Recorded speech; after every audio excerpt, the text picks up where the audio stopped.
Bonjour Jean, bonjour Enguerrand. Salut Marie. Alors vous avez vécu un Pélé un peu spécial, donc un Pélé qu'on appelle Pélé mendicité, donc vous êtes parti sans argent, pieds nus.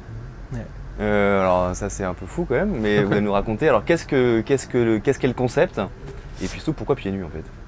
Alors, le concept, c'est qu'on est parti depuis notre ville, Bordeaux, Talence pour être précis, et on est parti à 6. Il y avait 2 prêtres et puis 4 garçons. On est parti pour 3 jours, abandonner la Providence. Et donc en mendiant tout ce dont on avait besoin, et donc principalement notre nourriture, notre logement et notre transport. Donc en faisant du stop. Et on était pieds nus parce que on est parti en prenant au pied de la lettre le passage de l'évangile dans Matthieu au chapitre 10 qui dit Jésus qui envoie ses disciples 2 par 2 et qui leur dit « Ne vous procurez ni or ni argent, ni menu monnaie pour vos ceintures, ni besace pour la route, ni de tunique, ni sandales, ni bâton, car l'ouvrier mérite sa nourriture. En quelque ville ou village que vous entriez, faites-vous indiquer quelqu'un d'honorable et demeurez-y jusqu'à ce que vous partiez. En entrant dans la maison, saluez-la, si cette maison en est digne, que votre paix vienne sur elle, si elle ne l'est pas, que votre paix vous soit retournée. » Voilà, et donc on est parti pieds nus, sans sandales, comme demandait Jésus. Est-ce que être pieds nus, ça facilite le contact avec les gens? En fait, c'était justement pour ça, donc pour être obligé d'être au contact des personnes qu'on allait rencontrer, parce qu'en fait, on ne peut pas marcher pieds nus très longtemps. Et on est obligé de tendre le pouce et d'attendre une voiture. Et, et puis ça interpelle aussi un peu, on est aussi obligé d'expliquer quelle est notre démarche. Voilà, et pourquoi c'est l'évangile qui nous pousse à faire ça. Et toi Enguerrand, du coup, comment tu l'as vécu en tant que prêtre, un peu envoyé en mission aussi Moi je l'ai vécu en me souvenant des fois précédentes où j'avais déjà fait l'expérience de la Providence, en faisant plutôt des marches de la Providence ou des pèlerinages de Providence, mais pas sous le mode autostop. Je n'avais jamais fait stop Providence, pour dire ça comme ça. Effectivement, le but d'être pieds nus, c'est de se retrouver contraint à ne pas marcher, et donc à solliciter encore plus l'aide des gens ou la rencontre des gens. Voilà. Et c'était vraiment l'émotion prégnante de ce pèlerinage-là, cette édition-là, c'est d'être obligé de multiplier en fait, des contraintes matérielles, d'être obligé de demander aux gens de l'aide, donc d'aller les rencontrer. C'est vrai que tout au long du pèlerinage, on nous a demandé si on voulait pas des chaussures ou de l'argent, ou être emmené directement à Paray-le-Monial, et on disait non. Notre but c'est de rester dépendant pendant 3 jours pour aller à la rencontre des gens. Ça, c'est vrai que ça les touche beaucoup. Et du coup, est-ce que vous avez des témoignages de rencontres avec des personnes qui vous ont particulièrement touché? Oui, moi j'en ai plusieurs, notamment lorsqu'on était logé le soir par des familles ou des personnes. À chaque fois, en fait, ce qui est extraordinaire, c'est qu'on a manqué de rien et qu'on a été accueillis dans des maisons à chaque fois. Ce n'est pas le cas de tous les Pélés mendicités, mais là, pour nous, c'était le cas, c'était magnifique. Et le premier soir, j'ai été accueilli avec un autre frère dans la maison d'une femme rwandaise qui vivait seule et qui nous a accueillis. Et chrétienne, elle est chrétienne, pratiquante. Et en fait, on a loué chez elle pendant tout le temps où on y était, vraiment non-stop. Elle faisait la cuisine et elle louait avec nous, c'était fantastique. Et elle a eu une vie très difficile, son mari l'avait quittée 6 mois auparavant. Mais en fait, et puis elle a eu 6 enfants, dont certains ont beaucoup souffert, mais en fait, elle a rencontré Dieu après ces souffrances-là dans sa vie. Et donc, on s'est partagé nos témoignages, on a prié ensemble. On a aussi eu des moments très très forts où nous on a prié pour elle. Prié pour elle aussi en communion avec sa sœur, en communion, en direct, c'était au téléphone, avec sa sœur protestante aux États-Unis. On a eu des moments extraordinaires aussi, on était des prophètes pour sa vie aussi.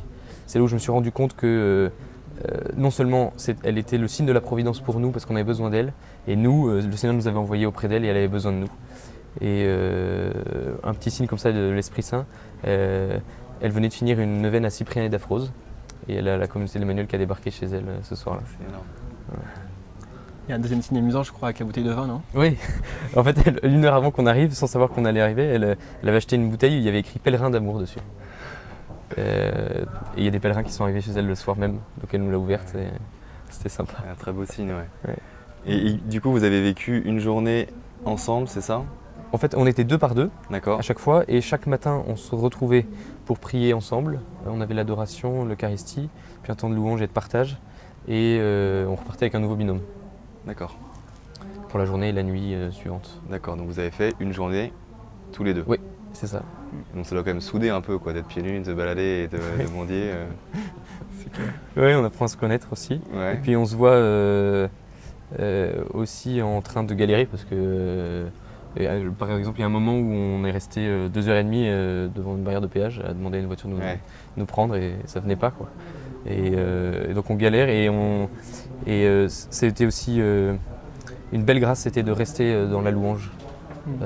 Mais ça aurait été impossible si moi j'avais été seul, par exemple. C'est parce que Enguerrand était là, parce que les autres frères étaient là, qu'on a pu ensemble se dire mais ok, on va continuer à louer et le Seigneur va nous conduire.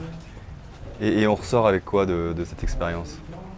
Beaucoup de joie. Moi, j'ai reçu une grande joie profonde qui s'est établie au fur et à mesure des 3 jours. Parce qu'en fait, on se rend compte que, effectivement, ce qu'on disait un peu au début, mais on a manqué de rien. Donc de voir qu'on s'était débarrassé de tout, pas de téléphone, pas d'argent, pas d'affaires de change, rien du tout. Et en fait, on était comblés au jour le jour, tant par ce que les gens nous donnaient que par les rencontres qu'on faisait. Donc moi, je me sentais vraiment broché sur l'essentiel pour moi comme prêtre, et ça m'a donné une joie immense. Et puis moi je crois que j'ai vraiment été témoin de la puissance de Dieu. Et ça c'est bouleversant. De se dire que on était là où Dieu voulait qu'on soit à ce moment-là. Et on était abandonnés à sa volonté et des témoins de sa puissance parce qu'on était des prophètes, des témoins, mais avec rien. Ok, on avait notre Bible quand même, mais on n'avait rien, on était pieds nus, pauvres, sales. Et on était témoins des merveilles de Dieu dans la vie des gens qu'on rencontrait et témoins auprès d'eux de ce qu'il avait fait dans nos vies, et témoins de sa puissance. Et alors, est-ce qu'on est obligé de vivre une expérience comme ça pour toucher un peu à la providence? Ou est-ce que dans mon quotidien, moi aussi, je peux faire cette expérience-là en fait? Je pense qu'on peut effectivement vivre la providence sans partir pieds nus dans la rue, c'est certain. Mais cette expérience-là nous permet de nous rendre compte que Dieu nous conduit tout le temps dans notre vie où qu'on soit. Et cette expérience-là, elle est très sensible en fait. Ouais. Et on s'en rend compte de manière très radicale. Ouais. Mais effectivement, du coup, moi, ça me permet de faire mémoire de certains moments de ma vie où je me dis, mais en fait, ça, c'était la providence de Dieu. Et je ne l'avais peut-être pas vu comme ça avant de la vivre très concrètement, pieds nus, sur les routes.